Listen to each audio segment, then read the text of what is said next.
ఆశ్చర్యకరమైన బైబిల్ పాఠంగా రాజులు 2వ గ్రంథము 14వ అధ్యాయం చదువుకుందాము.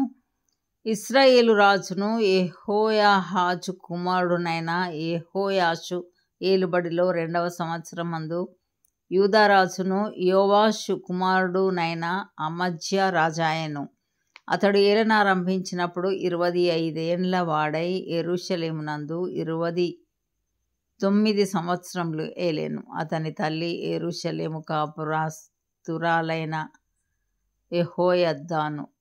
ఇతడు తన పితరుడైన దావీదు చేసినట్టు చేయకపోయినను యెహోవా దృష్టికి నీతి గలవాడై తన తండ్రి అయిన యోవాషు చేసిన ప్రకారము చేసెను. అయితే అతడు ఉన్నత స్థలములను కొట్టివేయలేదు. జనులు ఇంకనూ ఉన్నత స్థలములలో బలులనర్పించుచు ధూపం వేయుచు నుండిరి. రాజ్యమందు తాను స్థాపింపబడిన తరువాత రాజగు తన తండ్రిని చంపిన తన సేవకులను అతడు హతము చేయించెను. అయితే కుమారుల దోషమును బట్టి తండ్రులకు మరణశిక్ష విధింపకూడదు.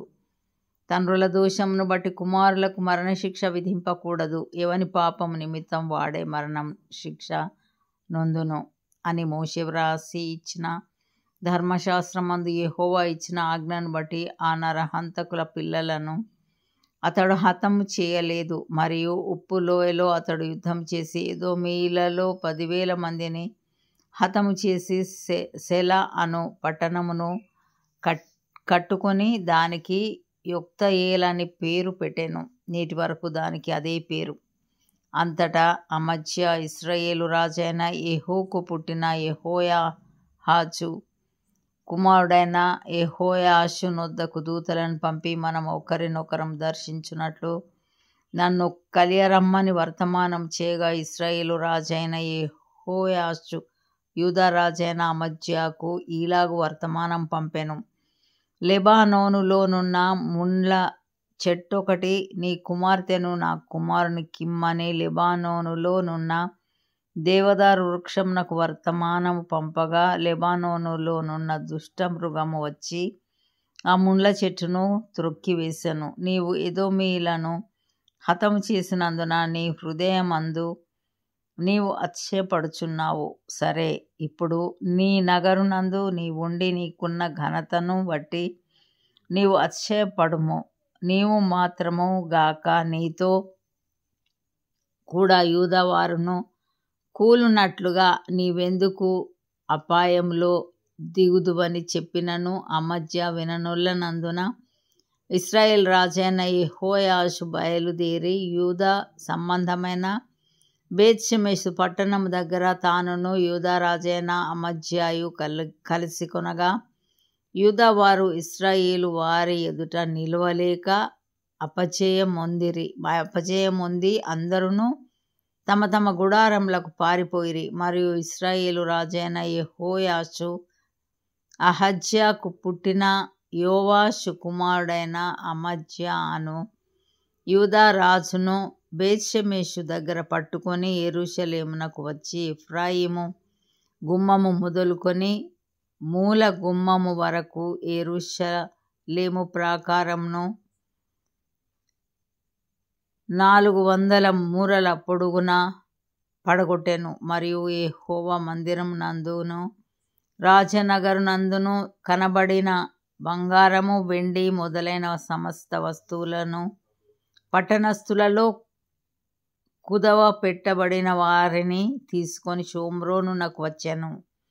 యెహోయాషు చేసిన ఇతర కార్యములను గూర్చియు అతని పరాక్రమమును గూర్చియు యూదా రాజైన అమజ్యాతో అతడు చేసిన యుద్ధమును గూర్చియు ఇశ్రాయేలు రాజుల వృత్తాంతముల గ్రంథమందు వ్రాయబడి ఉన్నది. అంతటా యెహోయాషు తన పితరులతో కూడా నిద్రించి షోమ్రోనులో ఇశ్రాయేలు రాజుల సమాధి అందు పాతిపెట్టబడెను. అతని కుమారుడైన యరొబాము అతనికి మారుగా రాజాయెను. ఇంతటితో ఈ దినం కొరకు రాజాయను యూదా రాజైన యోవాషు కుమారుడైన అమజ్యా ఇశ్రాయేల్ రాజైన యెహోయాహాజు కుమారుడైన యెహోయాషు మరణమైన తర్వాత 15 సంవత్సరములు బ్రతికెను. అమజ్యా చేసిన ఇతర కార్యములను గూర్చి యూదా రాజుల వృత్తాంతముల గ్రంథమందు వ్రాయబడి ఉన్నది. అతని మీద యెరూషలేములో జనులు కుట్ర చేయగా అతడు లాకీషు పట్టణమునకు పారిపోయెను. గాని వారు లాకీషునకు అతని వెంట కొందరిని పంపిరి. వారు అక్కడ అతనిని చంపి గుర్రముల మీద అతని శవమును యెరూషలేమునకు తెప్పించి దావీదుపురమందు అతని పితరుల సమాధిలో పాతిపెట్టిరి. అప్పుడు యూదా జనులందరూ 16 సంవత్సరముల వాడైన అజర్యాను తీసుకుని అతని తండ్రి అయిన అమజ్యాకు బదులుగా పట్టాభిషేకం చేసిరి. ఇతడు రాజైన తన తండ్రి తన పితరులతో నిద్రించిన తరువాత ఏలతు అను పట్టణమును బాగుగా కట్టించి యూదా వారికి దానిని మరలా అప్పగించెను. యూదా రాజును యోవాషు కుమారుడునైన అమజ్యా ఏలుబడిలో 15వ సంవత్సరమందు ఇశ్రాయేలు రాజైన యెహోయాషు కుమారుడగు యరొబాము షోమ్రోనులో ఏలనారంభించి 41 సంవత్సరములు ఏలెను. ఇతడును ఇశ్రాయేలు వారు పాపము చేయుటకు కారకుడగు నెబాతు కుమారుడైన యరొబాము చేసిన పాపములను విడువక అనుసరించి యెహోవా దృష్టికి చెడుతనం జరిగించెను. గత్హెసరు ఊరివాడైన అమిత్తయికి పుట్టిన తన సేవకుడైన యోనా అను ప్రవక్త ద్వారా ఇశ్రాయేలీయుల దేవుడగు యెహోవా సెలవిచ్చిన మాట చొప్పున ఇతడు హమాతునకు పోవు మార్గం మొదలుకొని మైదానపు సముద్రం వరకు ఇశ్రాయేలు వారి సరిహద్దును మరలా స్వాధీనం చేసుకొనెను. ఏలే అనగా అల్పులేమి ఘనులేమి ఇశ్రాయేలు వారికి సహాయులెవరునూ లేకపోయిరి. యెహోవా ఇశ్రాయేలు వారు పొందిన బాధ ఘోరమైనదనుకొనెను. ఇశ్రాయేలను పేరు ఆకాశం క్రింద నుండి తుడిచివేయనని యెహోవా సెలవిచ్చి ఉండెను గనుక యెహోయాషు కుమారుడైన యరొబాము ద్వారా వారిని రక్షించెను. యరొబాము చేసిన ఇతర కార్యములను గూర్చియు అతడు చేసిన దానినంతటిని గూర్చియు అతని పరాక్రమమును గూర్చియు అతడు చేసిన యుద్ధమును గూర్చియు దమస్కు పట్టణమును యూదా వారికి కలిగియున్న హమాతు పట్టణమును ఇశ్రాయేలు వారి కొరకై అతడు మరలా పట్టుకొనిన సంగతిని గూర్చియు ఇశ్రాయేలు రాజుల వృత్తాంతముల గ్రంథమందు వ్రాయబడి ఉన్నది.